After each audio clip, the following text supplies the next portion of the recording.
going on, everybody? This is Joe, and I am back for another March of the Machine pre-release kit opening. I did one of these last week, and it was a lot of fun, so I encourage you to go check that out. I have opened more pre-release kits than anybody else here on YouTube, and I am not planning on stopping anytime soon. So, we got a white die. That's actually hilarious, so I don't know how well you can see it over here, but I have two of every die except the green one. And I do have one more kit to open, so that'll be like a personal victory if I can get to do that. That'd be pretty interesting. We'll leave all this stuff off on the side.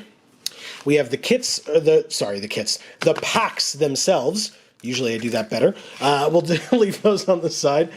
I've done this before, I promise. I said so. We have the divider that you use to divide your deck and your sideboard.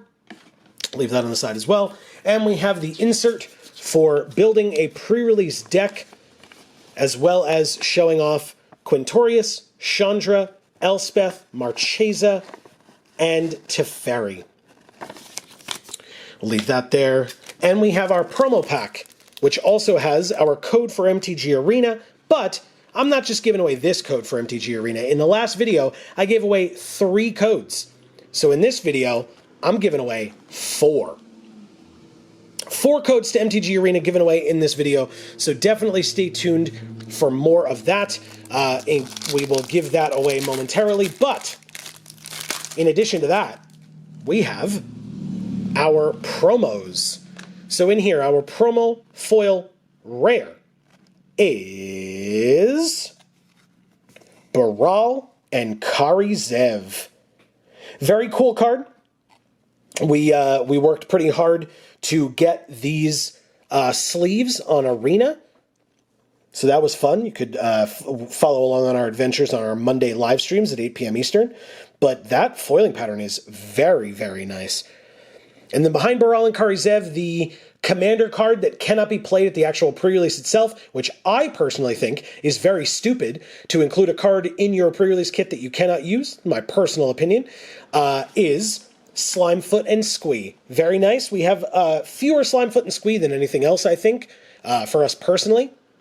So I'm happy to have gotten another one of those. So that's cool. A Fungus Goblin. We'll leave that on the side. But again, Slimefoot and Squee cannot be used. Baral and Kari Zev can, and is a very good card. So I would definitely look to see how our red and blue looks, to see if that is a viable option for us. And as always, I want to know from all of you in the comments down below by the end of this video, what kind of a deck you would make if you opened this kit at pre-release. We have a Nezumi Informant, not a bad card at all. Redcap Heel Slasher, very good. I like that. Preening Champion, also a very good card. Super happy with this so far. Crystal Carapace, all right. A Realmbreaker's Grasp, also not bad at all. An Arachnoid Adaptation, I don't love that one. Alabaster Host Sanctifier, I think is a fine card. Zalfirin Shapecraft. I don't love this one. It does replace itself because it says draw a card, and I mean white. White. Blue and red cares about you casting spells, so definitely a possibility to put this in. Storm the Seed Core is an incredible card, and it's our first uncommon. Completed Huntmaster is the second. And Pyretic Prankster is the third. If we are in red-blue, which I'm not guaranteed that we're doing that yet, I'm just saying I would still put this in because you can activate the activation cost with 2 life. Behind the Pyretic Prankster, or sorry, not behind it, it flips into a Glistening Goremonger, which is a very good card. When it dies, they have to sack an artifact or a creature. That could be very good for them, could be very bad for them, but it's got 3 power, so presumably it's dying in combat, hopefully trading with something. That's kind of the idea, is you want to set this up to make attacking very difficult for your opponent. So, behind it, we have our Battle, which is the Invasion of Kylem. Very cool. We could splash white for this if we really felt like it was necessary. I don't think it is, at least from what we've seen so far, but that flips into a Valor's Reach Tag Team, which is, again, not a bad card per se, but I don't know that I'm going out of my way to put this in if we're in red-blue, excuse me. Behind it, our rare or mythic is a Blood Feather Phoenix. Very good card. Again, if we're still looking at red-blue, very nice. Good rare. 2/2 flyer for 2, why not? Obviously, it's a Phoenix, so it has ways of coming back, which is even better. Not being able to block, I understand, because if it's something that can be recurred from your graveyard a lot, they don't want you to just block with it, get it back, block with it, get it back, blah, blah, blah. Behind it, our Legend, which has been peeking out at us this whole time. Gorgeous Umori the Collector. Gorgeous card. Oh my goodness. Love those colors. I love the way they drew the companions, the alt art for the companions in the set. Very, very nice. Right now, not what we're looking at, but definitely possible if we're in green or black. Behind Umori, we have a full art swamp. Very nice looking full art swamp. And a stand-in card for a double-face card if you are playing unsleeved. We have a lot of codes to give away, so we're giving away the first one right now. This is our small way of saying thank you for watching our stuff. Just as a reminder, there is 1 code per account on MTG Arena, so if you have already used a code from a March of the Machine pre-release kit, this one will not work for you. Just a reminder, that's our rule, not Wizards' rule. Or, sorry, the other way around. I'm not that powerful. I wish I was, in some respects. For this particular thing, I couldn't care less. But that is not our rule. That is Wizards' rule. God damn it. Anyway, we have 2 more codes to give away in this video. Or 3 more, excuse me. So stay tuned for that. And then we have more codes next week. So if you miss out on all of these, don't forget, if you subscribe and ring that bell, you'll get notifications as soon as next week's video comes out. So you can be here early to get one of those codes for 6 free packs on MTG Arena.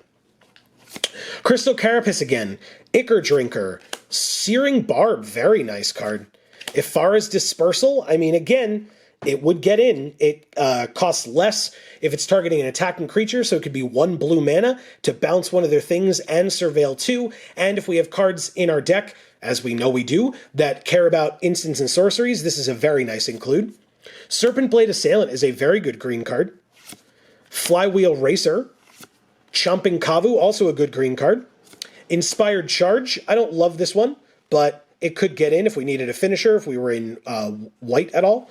We have a Joyful Storm Sculptor, very nice uncommon to open with Baral and Kari Zev. Very nice. Okay, I mean, definitely gets in if that was unclear. Collective Nightmare, good removal spell. And Surge of Salvation. I'm not as in love with this one. Obviously, it's in white. White is another color that we've kind of been looking at as a possibility, but Surge of Salvation ain't it. Behind it, our flip card, or our transform card, is Nezumi Freewheeler, which, when it transforms into a Phyrexian, becomes a Hideous Flesh Wheeler. Again, not really for our deck, but not a bad card at all. Behind it, we have our rare battle, which is the Invasion of Tolvada. Very nice. Again, not exactly what we're looking to do right now, but it flips into the Broken Sky. This card is very good, I will say, by the way. So yes, if we could get this to work, I would put it in, but right now, not really looking like what we want to be doing, but a very good card nonetheless, if you can get it flipped, of course. Behind it, our Legend is Dina Soul Steeper. Gorgeous artwork on this card, and a pretty good card in and of itself. Works with Umori very nicely, which is the last Legend that we opened. But yeah, right now I still think red and blue the stronger draw. Behind Dina is a Jungle Hollow. God damn it. Like really just digging it in that we are good. Our black-green seems pretty interesting. And an Incubator Phyrexian token. Next pack, Chandra. On the front, because Chandra's on the front of all these, by the way. I didn't just forget that, I promise. We have an Ichor Drinker. A Searing Barb again. Very nice. Another Ifara's Dispersal. Yes, please. Another Serpent Blade Assailant. This pack looks very similar to the last one. Cut Short. Okay. I mean, it's an instant. I don't think we would splash for this, but it's a good card nonetheless. It does have Convoke. We have the Urn of Godfire. Probably doesn't get in no matter what we're doing, even if we're splashing white. A Core Halberd. Not the card for this deck. Omen Hawker is our first uncommon. It cares about only activating abilities by tapping and making a colorless and a blue. If we have activated abilities, I would check our stuff. Then it could get in, but otherwise I'm not in love with this one. We have a Tandem Takedown, very good card. And along with Storm the Seed Core, I mean, pretty nice. Order of the Mirror as is our flip card, which is actually very cool. It's obviously got the white activation, but you could pay 2 life.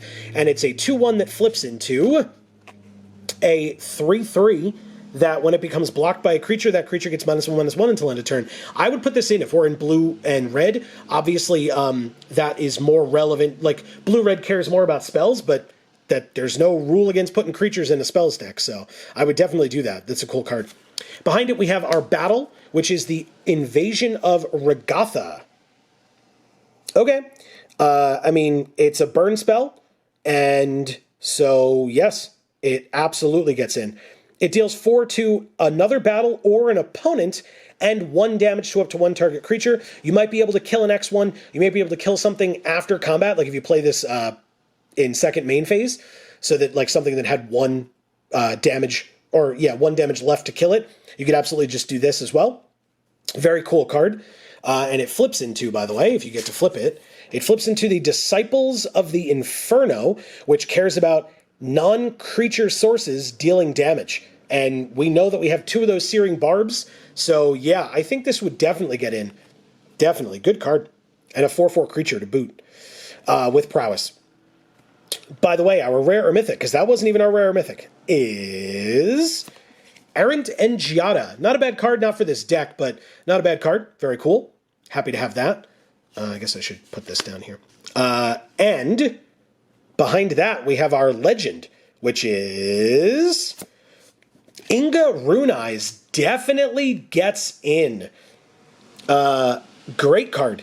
Again, no rule against putting creatures in. It's a 4-mana 3/3 Scry 3, and then it's got that other clause that probably won't come in, but if or when she dies, draw 3 cards if 3 or more creatures died this turn. Definitely a possibility. It allows us to be a little bit more aggressive with our attacks, to hopefully like have our opponent make some bad decisions. So very nice. Behind Inga, I think we have a foil. Oh my goodness. Not only do we have a foil, I mean, we have a foil, but not only do we have a foil, we have a foil rare legend in alt art in Emery, Lurker of the Loch. Now, notably, because this card cares about artifacts, even though it is blue, I do not think this gets into our deck, but I mean, in foil, sick. That looks so good. Ooh, I am happy to have opened that. That is very nice. Behind Emery, an island, appropriate, after Inga and Emery in the same pack, and a First Mate Ragavan token. Not the Ragavan you want to open necessarily, but it's cool nonetheless. Right, we have codes to give away, y'all. Codes, codes, codes. 1 per account. Don't forget. Shout out in the comments down below. Hey, the second code worked for me. The first, the third, the fourth. Whatever the case may be. Let your fellow viewers know. Let us know. And we can congratulate you. And again, thank you so much for watching. Please don't forget to subscribe and ring that bell. As I mentioned earlier, we are live on Mondays for MTG Arena at 8 p.m. Eastern. But we're also live on Fridays at 8 p.m. Eastern. Right here on this channel, both of those days. Playing whatever video game we happen to be playing at the time. We have been playing through God of War, so I encourage you to check that out from us. That's been an absolute blast. A Temporal Cleansing. This card definitely gets in. Sure, more spells. Absolutely. Blighted Burgeoning. An Etched Familiar. Redcap Heel Slasher. Not a bad card at all. I mean, having creatures in your deck is important. This gives backup. It gives a counter. It gives first strike. This should get in as well. Very, very nice. And Expedition Lookout. I don't love this card, but yeah, I don't love this card. It cares about them having 8 or more cards in their graveyard. That's more blue-black. So if it needs to get in, because we like are very low on creatures, I would consider it, but it would be a 23rd, because I don't love this one. A Gloomfang Mauler. Very good card. Sword Sworn Cavalier. Kite Sail. I would consider this one, but we're not looking to be heavy creature based to begin with, so I'm not so sure. Another Joyful Storm Sculptor. Good lord. This kit is very nice for us. Wow. Wow, wow, wow. That's our first uncommon, by the way. Collective Nightmare again is the second. And a Kenra, oh my god, a Kenra Spell Spear is a 2-mana 2/2 trample prowess, and then you can flip it for 3 and a blue, which, I mean, at this point, how are we not in red-blue? For 3 and a blue, it flips into the Gitaxian Spell Stalker, which is a 3/3 trample ward 2 prowess. This card is insane for this deck, and this kit is insane for this deck. My god, absolutely gets in, no question. Behind it, our battle is the Invasion of Algrotha, which is an uncommon battle. Not a bad card. We're probably not playing it in this deck, but still. It flips into Grandmother Ravi Sengir. Very cool. Again, I like this card a lot. Not for this deck, of course, but still. Behind Grandmother Ravi Sengir, aka this battle, we have our rare or mythic is the Hoarding Broodlord. Again, not for this deck. We have some cool black going on. I think black-green is a viable second style deck, but red-blue really, really shouting out to us here, for sure. Behind the Hoarding Broodlord, our legend is a Yorion Sky Nomad rare companion, gorgeous artwork, and it can be cast for double blue, so it gets in the deck. Absolutely amazing. Obviously, we can blink things. Hopefully, things would enter the battlefield effects, but honestly, even if we had to just play this for 5 mana as a 4/5 flyer, still a really great card. I don't care if it blinks nothing else. Very, very nice. Behind Yorion, we have a Bloodfell Caves. If we really needed to splash black, we could use this. I do not see a need as of yet. And a Warrior token. Very cool. A red-white Warrior token. Okay. We have 2 more packs to go. But we also have 2 more codes to go. This is code number 3. Shout it out in the comments below. Code number 3 worked for me. Hopefully you get good stuff out of your 6 packs, by the way. If people are unaware, 6 packs on MTG Arena for March of the Machine. I know we're a little late on these. Obviously, stay tuned. In 2 weeks, we will be starting these Lord of the Rings openings, which will have codes to give away in those as well. So we encourage you to check that out. And again, thank you so much for watching our stuff. We really hope you're enjoying. We have a Final Flourish. Shatter the Source. You know what? It's got Convoke. It deals 6 damage to a creature, a planeswalker, or a battle. It gets in. It's an instant speed. It's an instant spell in red, so it definitely gets in. Negate absolutely gets in. War Historian, not a bad card, not for our deck. Flitting Gorilla, also a cool one. Vanquish the Weak, very nice. Infected Defector. Thrashing Frontliner. We do have a battle in Invasion of Regatha. I would check our curve if we need a 2-drop, which we just might. I would definitely put this in, 2/2 with upside. Furnace Rains. We don't really have ways of sacking things.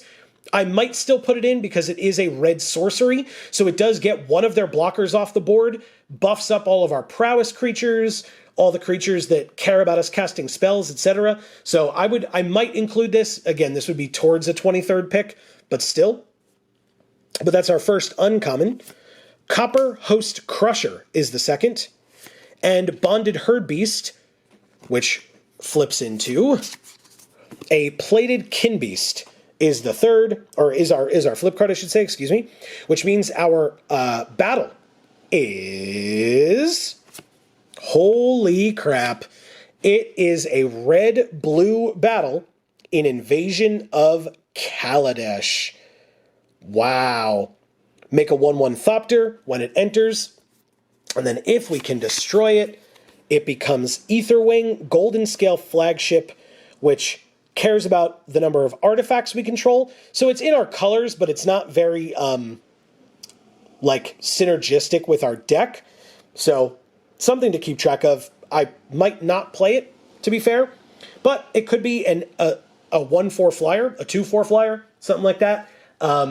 If we were able to flip it, like I said, I would have to think about it. I don't think this is an auto include just because it's in our colors. Behind it, our rare or mythic is, ooh, gorgeous. Alt Art Omnath. Gorgeous card. Oh my god. In fact, if you watched the last opening that we did, this Omnath may look familiar to you, but not this art, but still. Wow, very nice. I mentioned if you're unfamiliar with our channel, my wife Amy, who you will see on many of our other videos and all of our live streams, Amy loves her some Omnath, although this one is not her favorite, but I would be interested to see if she likes this alt art, so I'll have to check with her on that after we've finished filming this video. Very, very cool. I'm happy to have this Omnath. It definitely doesn't get in this deck, but damn is it a cool card. Behind Omnath, we have Wrath, Weatherlight Stalwart. I don't think we're splashing white for this card. I don't think we need it. I think our deck is going to have plenty of good cards in it already. But still cool to have Wrath. Behind it, a full art swamp, gorgeous artwork, and a stand-in card for a double face card, or a battle in this case, I suppose. One more pack to go. Let's see how it helps us out. But first, let's help all of you out with this free code for MTG Arena. Hopefully you get good stuff. 1 code per account, don't forget. So if you're wondering, why doesn't this work for me? If you've already used a code, that may be why.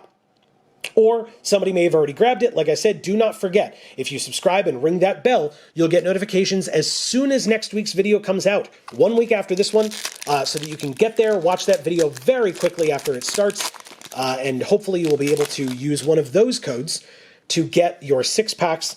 And then, like I said, shout it out in the comments down below if it works for you. Last pack, let's see what we can do. I think our deck is already pretty much made, but still. We have Final Flourish, another Shadow the Source definitely gets in, another Negate definitely gets in, War Historian again, these packs look very similar. Trailblazing Historian, I would think about it. Yeah, I would think about it. I'm not so sure if we need this one. It gives haste to our other creatures, but like, yeah, I don't know. If we're already playing a creature, we might want it to sit back long enough for us to be able to play a spell next turn to give it prowess triggers and stuff. So, yeah, I'm not so sure about this one. We have an Attentive Skywarden. We have a Golden Scale Aeronaut. Good card, not for our deck, but still.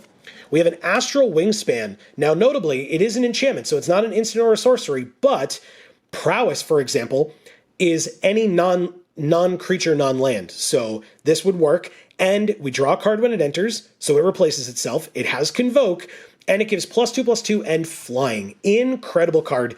Definitely gets in. Super happy to have that as our first uncommon. Ravenous Sailback is the second, and Sunblessed Guardian is our flip card, which is also an uncommon, which when flipped, flips into a Furnace Blessed Conqueror. Again, good card. Not one that I would be looking to put in this particular deck, but cool nonetheless. And then our battle is an Invasion of Zendikar. Uncommon battle. Again, not for our deck, but still flips into an Awakened Skyclave. Very cool. All right, there's a couple more cards left in this pack. Let's see if they get included in our our blue-red deck, which is, again, what I want to make. If you disagree, I want to hear from you in the comments down below. I know we do have a fair number of good black, possibly black-green. So, yeah, I want to hear from you, so let me know. But behind it, we have our rare mythic, which is... it's a Chrome Host Seedshark. Cares about non-creature spells. Again, enchantments count as that as well. That's why I was talking about that before. But any non-creature spell gets us to incubate X, where X is that spell's mana value. Incredible. 3 mana, 2/4 flyer. What an incredible, incredible card. Behind this, and it definitely gets in if that was even a question based on how I was talking about it. Behind the Seedshark, our legend is Daxos, Blessed by the Sun. Cool card, not for our deck.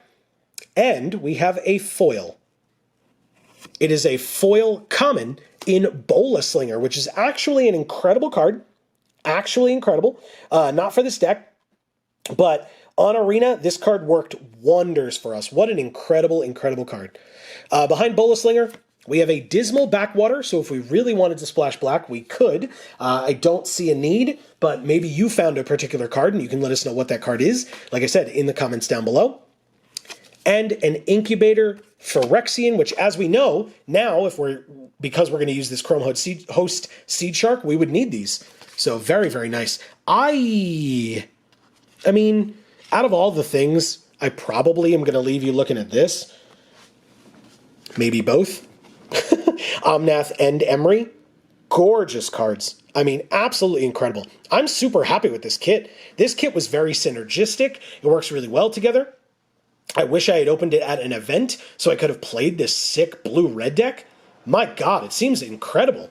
But that's me personally. Like I said, if you disagree, you have absolutely every right to do so. I want to hear from you in the comments down below. What kind of a deck would you have made if you had opened this kit at a March of the Machine pre-release? Thank you so much for watching. I really hope everybody enjoyed. I hope you all enjoyed getting all of those codes. We are more than happy to give those away. Shoutouts to the folks at Champion who gave us some of those extra codes because, again, there's only one code per account for them as well. So if they played in multiple pre-releases or if they don't play Arena at all, they have those codes to give away. And the stores don't really sell them because it's very easy to just buy a kit, get a bunch of cards and a code, and the codes are kind of not worth much. So yeah, but regardless, like I said, I hope everybody enjoyed. Let me know your thoughts about anything and everything in the comments down below. Check us out next week for another episode, and check us out on stream every Monday and Friday at 8 p.m. Eastern, right here on this channel. Mondays is MTG Arena Limited, so we would love to see you there.